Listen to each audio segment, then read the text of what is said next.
Hello dear students, नमस्कार। हमारे YouTube channel SCC online classes में आपका स्वागत है। जैसा कि आप सभी को पता है कि हमारे चैनल पर 12th क्लास की एनसीईआरटी फिजिक्स का सिलेबस कंटिन्यू चल रहा है, जिसमें हम चैप्टर 7 प्रत्यावर्ती धारा पढ़ रहे हैं। ठीक है ना। इससे पहली क्लास में तो उसी श्रृंखला में आगे बढ़ते हुए हमारा आज का टॉपिक है एक अर्धचक्र में प्रत्यावर्ती धारा का औसत मान क्या होता है। इसका हम सूत्र निकालेंगे, व्यंजक निगमित करेंगे। और इससे पहले लेक्चर में हमने पढ़ा था एक पूर्ण चक्र में प्रत्यावर्ती धारा का औसत मान। ठीक है ना।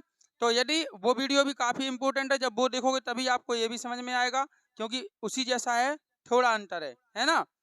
तो आप उस वीडियो को जरूर देखें। उसका लिंक आपको या तो इस वीडियो के डिस्क्रिप्शन में मिल जाएगा या फिर हमारे चैनल की play list NCERT physics class 12 2023-24 में भी जाकर आप क्रम से वीडियो देख सकते हैं। तो चलिए हम चलते हैं अपने टॉपिक की ओर। देखिए, ये हमारा एक्स अक्ष है और ये क्या है, हमारा वाई अक्ष है। एक्स अक्ष में हम किसको दिखाएंगे? समय को। ठीक है। और वाई अक्ष में हम किसको दिखाएंगे? धारा को। वाई अक्ष में धारा को दिखाएंगे और ये हमारा क्या है? ओरिजिन पॉइंट, मूल बिंदु ओ है। अब आपको ये तो पता है कि प्रत्यावर्ती धारा जब भी चलती है तो उसमें एक पूरे चक्कर में कितने अर्ध चक्र होते हैं? 2। जैसे यहाँ से धारा चली, यहाँ तक आई। ठीक है। तो ये क्या हो गया आपका? आधा चक्कर। और अगर यहाँ से आके ऐसी और आगे चल जाए तो क्या हो जाएगा आपका? एक पूर्ण चक्र हो जाएगा। लेकिन पूर्ण चक्र में हम पिछले वीडियो में निकाल चुके हैं, तो हमें निकालना अर्ध चक्र में। तो अर्ध चक्र में हमें केवल इतना ही चाहिए। ये हमारा क्या है? अर्ध चक्र। ठीक है। अब जैसा कि आपको पता है कि आपने पढ़ा होगा आवर्तकाल। क्या पढ़ा है आपने? आवर्तकाल के प्रत्यावर्ती धारा को एक पूर्ण चक्र पूरा करने में जितना समय लगता है उसे हम क्या करें? उसका आवर्तकाल। यानी पूर्ण चक्र में क्या लगेगा? टाइम, कैपिटल टी लगेगा। पूर्ण चक्र के लिए क्या लगेगा? कैपिटल टी लगेगा, जैसा हमने पिछले में बताया था। लेकिन यहाँ पे उसको आधा चक्र पूरा करना है। क्या करना है? आधा चक्कर पूरा करना है। तो समय कैसा लगेगा? आधा। समय भी कैसा लगेगा? आधा। यानी 0 से समय कितना लगेगा आपका? t/2। कितना लगेगा समय? t/2। अर्धकाल में लगा समय हाफ समय लगेगा। क्या लगेगा? हाफ समय। ठीक है। तो t/2 में आधा चक्कर और फिर t/2 में आधा चक्कर, तो पूर्ण चक्कर कितना हो जाता है? t समय में हो जाता है। ठीक है। लेकिन हमें निकालना है आधे चक्कर में। अब हमें निकालना क्या है? हमें निकालना है अर्ध चक्र में प्रत्यावर्ती धारा का औसत मान।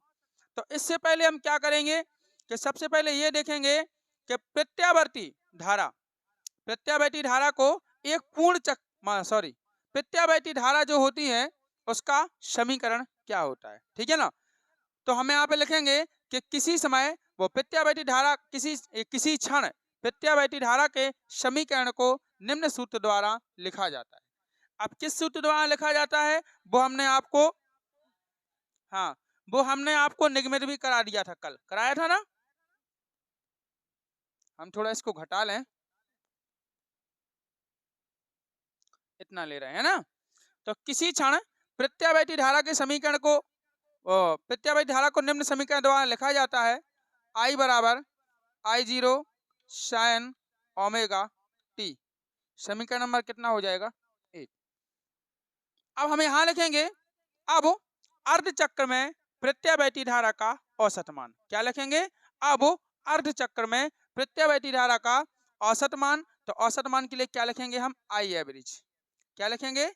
आई एवरेज इक्वल। अब औसत मान निकालना है तो औसत बराबर पता है आपको, आंकड़ों का योग बटे आंकड़ों की संख्या। तो आंकड़ों के योग में ये आएगा कि जीरो समय से जब चलना प्रारंभ किया धारा ने, तो यहां तक आधा चक्कर पूरा किया। ठीक है। 0 से कितना चक्कर? आधा चक्र पूर्ण किया।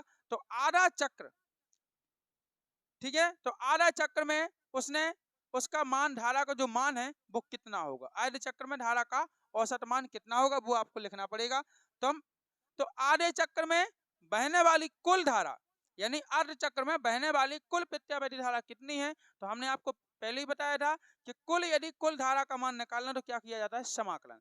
जब छोटे से कुछ हमें बड़ा करना हो तो समाकलन, और बड़े से कुछ छोटा करना है तो क्या करना पड़ता है, अपकलन। ठीक है, तो यहाँ छोटे से बड़ा यानी धारा 0 से स्टार्ट हुई, एक आधा चक्कर पूरा लगाया तो t/2 समय में उसने 0 से लेके t/2 समय में उसने कुल मतलब उसमें कुल कितनी धारा प्रवाहित हुई।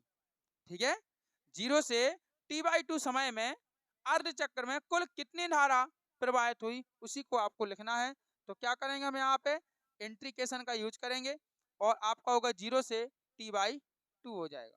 कितना हो जाएगा, 0 से t/2, और माना कि कितनी धारा प्रवाहित हुई, इसमें आई धारा, कितनी धारा प्रवाहित हुई, आई धारा, और इनटू अब हमें समाकलन करना है किसके सापेक्ष, टी के सापेक्ष। ठीक है ना, क्योंकि समय जब धारा प्रवाहित हुई तो समय ही तो लगा होगा, क्या लगा होगा उसमें, समय। तो टी के सापेक्ष अपकलन समाकलन करना है, इसलिए क्या लिखेंगे हम, इनटू dt लिख देंगे। आई इंटू कितना हो जाएगा, dt। हम यहाँ पे टी के सापेक्ष समा, अब ये मत सोचना कि सर आपने यहाँ पे कैपिटल टी लिखा, यहाँ पे स्मॉल टी लिखा, तो भैया समय को तो मैं स्मॉल टी ही मानती, समय के सापेक्ष कर रहे हैं ना, तो समय को स्मॉल टी, लेकिन ये क्या है, ये है हमारा आधा चक्र पूर्ण होने में लगा कुल समय, जो आवर्तकाल कहलाता है। क्या कहलाता है, आवर्तकाल बोलते हैं। तो ये हमारा आधा चक्कर लगने में यानी पूर्ण करने में कुल कितना समय लगा, वो है t/2, इसलिए हमने उसको कैपिटल लिखा क्योंकि वो आवर्तकाल। बाकी तो समय को हम स्मॉल टी ही लेते हैं सभी जगह। ठीक है, और समाकलन भी किसके सापेक्ष करेंगे, टी के सापेक्ष। तो यहाँ पे आएगा आपका आई इंटू डी टी अपॉन आंकड़ों का योग वटे आंकड़ों की संख्या। कितना टाइम है आपके पास, एक बार तो 0 समय है और एक बार क्या है, t/2 समय है, 2 समय है। जब दोनों का योग करोगे तो 0 में आप t/2 जोड़ोगे तो क्या मिलेगा आपको, t/2 ही तो मिलेगा। तो हम नीचे क्या लिख देते हैं, t/2 लिख देते हैं, t/2। क्लियर। अब हम क्या करेंगे कि इस चीज को ले जाएंगे t/2 को ऊपर, t/2 को कहाँ ले जाएंगे, ऊपर ले जाएंगे, यानी t/2 है और t/2 को हम ऊपर ले जा रहे हैं तो क्या बनेगा, 2/t बनेगा। क्या बनेगा, 2/t। तो यहाँ मिलेगा हमें आई एवरेज बराबर 2 कितना आएगा, t आएगा। फिर बचेगा इंट्रीकेशन ऑफ 0 से लिमिट कितनी होगी, t/2, और आई का मान रखेंगे समीकरण 1 से। आई का मान कहाँ से रखेंगे, समीकरण 1 से। तो समीकरण 1 में क्या होता है, I0 sin ओमेगा t, ये क्या है आपका t का मान है। ध्यान रखना है, बिल्कुल सिंपल है, डेरिवेशन जैसा पहले किया था वैसे ही सेम टू सेम। उसमें क्या था, उसमें आपका यहाँ पे t/2 के स्थान पे क्या था, t था केवल, बस। और यहाँ पे t के स्थान पे क्या आ गया, t/2, इतना अंतर है, बाकी डेरिवेशन वही है। वैसे तो हमें इसको कराना नहीं था, हम सोच रहे थे बच्चे खुद कर लेंगे, लेकिन हमने सोचा कि चलो करा दें तो एक में क्या होता, ठीक है, तो हमने इसलिए इसको करा दिया, करा रहे। तो I0 है, अब I0 क्या है, धारा का शिखर मान। I0 क्या है, धारा का शिखर मान है, आयाम है, अधिकतम मान है।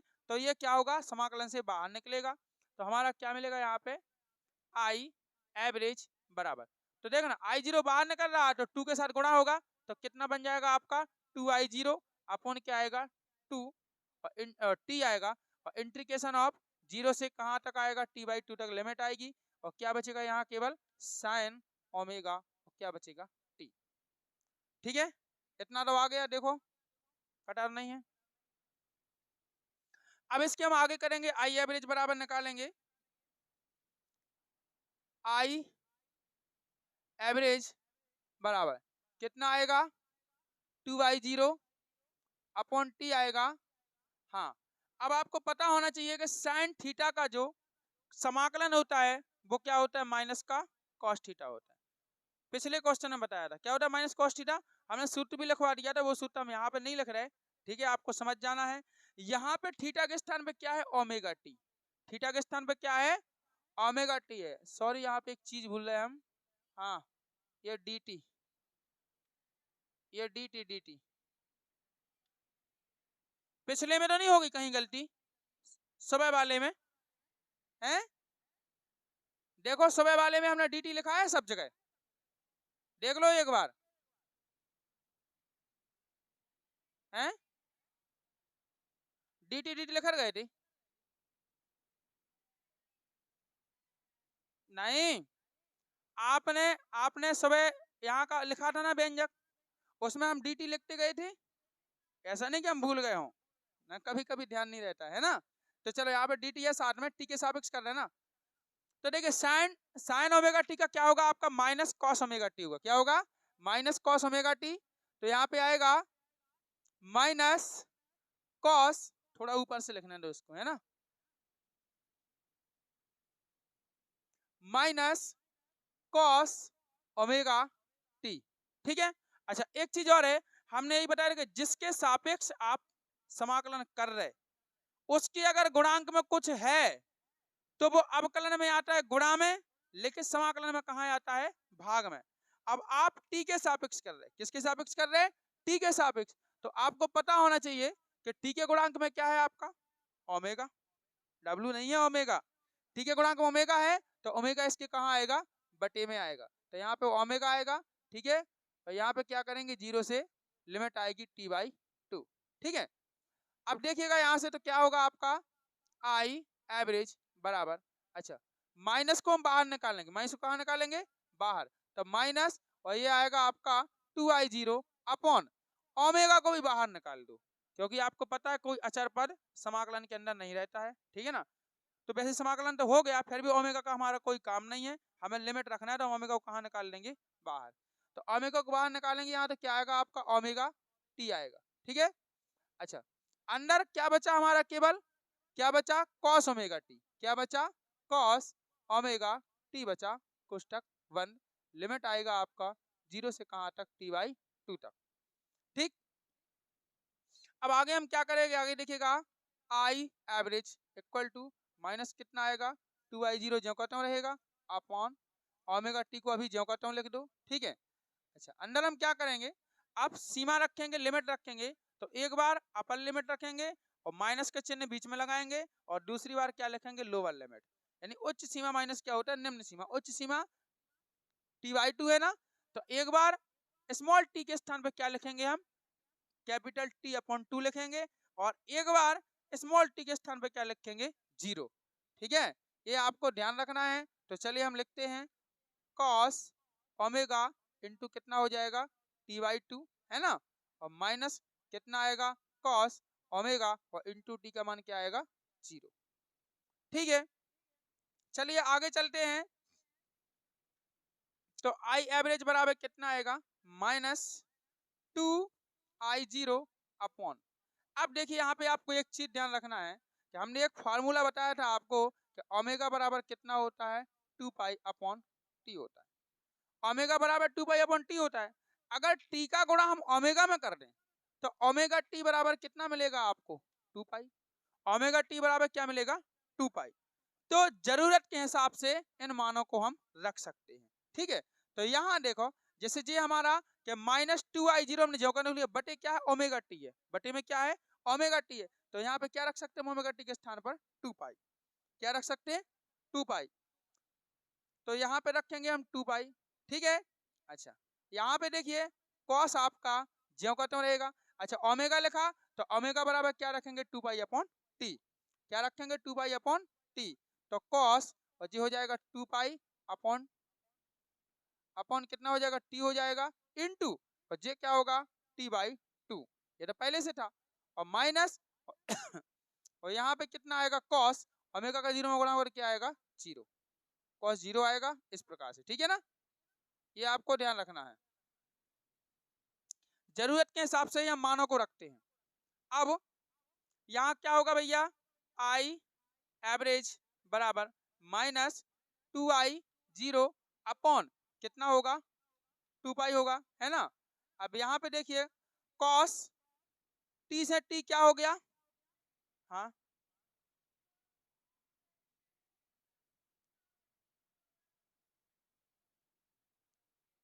कहाँ, अभी कैसे, अभी तो ये थीटा है, अभी थीटा है, कॉस तो ज्यों का त्यों रहेगा। ओमेगा का केवल टी में गुणा होगा तो कॉस और जीरो आएगा, यानी कॉस जीरो आ जाएगा। अब कॉस जीरो की वैल्यू कितनी होती है, वो आपको रखनी पड़ेगी। ठीक है। ये थीटा में हो रहा, पूरे में गुणा नहीं हो रहा। किस में हो रहा, थीटा में, मात्र थीटा में। यहाँ देखो 2 से 2 का होगा, 2 से 2 क्या हो गया, बोल क्यों नहीं रहे फिर। तो यहाँ पे क्या बचा, केवल कॉस पाई। क्या बचा, कॉस पाई, और माइनस, और यहाँ पे क्या बचा, कॉस जीरो। ठीक है। चलिए मान रखेंगे आई एवरेज बराबर माइनस 2i0 अपॉन कितना आएगा 2 पाई आएगा, है ना। अब यहाँ देखिएगा कॉस पाई, हमने आपको सुबह बताया था कि पाई का मतलब क्या होता है 180 डिग्री। तो कॉज 180 का मान तो आपको पता होगा कितना होता है, कौन सा एक होता है माइनस का एक। कॉज 180 का मान क्या होता है माइनस का एक, तो यहाँ पे आएगा माइनस का एक और फिर ये बीच का माइनस है माइनस जो कहता हूँ। फिर कॉस जीरो की वैल्यू होती है प्लस की एक, क्या में होती है प्लस में एक होती है, तो हम एक लिख देंगे। अब ये ध्यान रखना वैल्यू तो प्लस की एक है लेकिन सूत्र वाला बीच वाला माइनस है, ठीक है, इसलिए आपको ध्यान रखना है। चलिए यहाँ पे रख दिया हमने। चलिए अब इसको आगे करेंगे, यहाँ तो क्या होगा आपका आई एवरेज बराबर कितना आएगा माइनस का 2i0 अपॉन कितना हो जाएगा 2 पाई, है ना। अच्छा अभी नहीं, इनटू कितना लग दो जुड़ गए सब, माइनस का कितना हो गया तो। अब ऐसा करो आप माइनस गुणे माइनस क्या बन जाएगा प्लस, और एक टू से एक टू भी क्या हो जाएगा कट जाएगा। तो आई एवरेज बराबर बचेगा आपका 2i0 अपॉन पाई, और यही क्या होता है अर्ध चक्र में प्रत्यावर्ती धारा का नहीं औसत मान होता है, ठीक है, औसत मान का सूत्र होता है। क्लियर। तो हाँ औसत मान का सूत्र, हाँ औसत मान का व्यंजक बोल सकते, औसत मान का व्यंजक है एक अर्ध चक्र में प्रत्यावर्ती धारा के, है ना। तो ये बताइए इसमें किसी को कोई डाउट है, बिल्कुल उसी जैसा है पूर्ण चक्र जैसा। बात इतना है कि पूर्ण चक्र में 0 से t समय लिया था और यहाँ अर्ध चक्र है तो आधा समय ले लिया 0 से t/2, और कुछ नहीं है, ठीक है। बताइए कोई प्रॉब्लम है किसी को कोई दिक्कत। ठीक है, जैसे भी आपको मौका मिले तो स्क्रीनशॉट ले लिया करें, है ना, नहीं रहता है ध्यान बोलने का तो खुद ले लिया करें। चलो तो यदि आपको वीडियो पसंद आए तो वीडियो को लाइक करें, शेयर करें और कमेंट करके जरूर बताएं। और बच्चों हमारे चैनल को सब्सक्राइब करें एवं बेल आइकन प्रेस करके ऑल पर क्लिक कर दें ताकि आगे आने वाली सभी वीडियो के नोटिफिकेशन आप तक पहुंचते रहे। अब नेक्स्ट क्लास में पढ़ेंगे हम प्रत्यावर्ती धारा का वर्ग माध्य मूल, ठीक है। तो मिलते हैं बच्चों नेक्स्ट वीडियो में नेक्स्ट टॉपिक के साथ, तब तक के लिए बाय, जय हिंद, वंदे मातरम।